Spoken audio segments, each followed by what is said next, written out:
बिस्मिल्लाहिर्रहमानिर्रहीम। अस्सलाम वालेकुम दोस्तों, मैं हबीब सज्जाद और आप देख रहे हैं व्लॉग विद सज्जाद।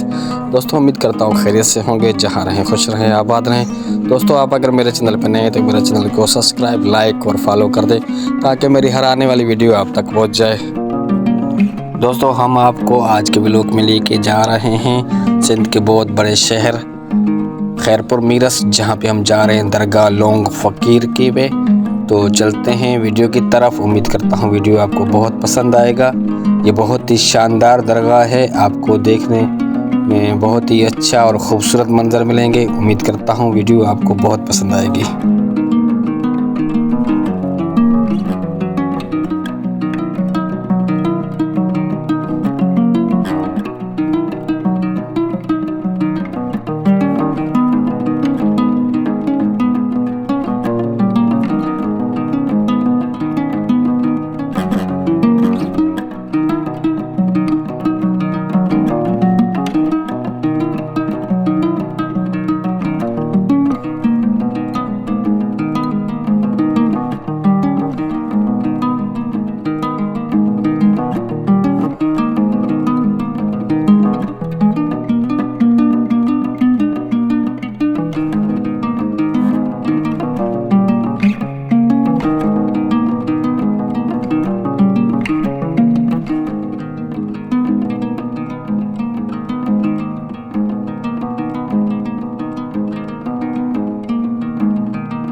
तो दोस्तों आपको हमारा वीडियो कैसा लगता है, हमारा चैनल कैसा लगता है, आप हमें कमेंट्स में ज़रूर बताया करें। आपकी राय हमारे लिए बहुत ख़ास होती है। आपकी राय की रद्द अमल के हिसाब से हम आपके लिए वीडियो बनाते हैं। आपकी सपोर्ट, आपके शेयर हमारे लिए बहुत ख़ास होता है। और हमारे चैनल को सब्सक्राइब करना ना भूलना। अस्सलामु अलैकुम। जहाँ रहें खुश रहें, आबाद रहें।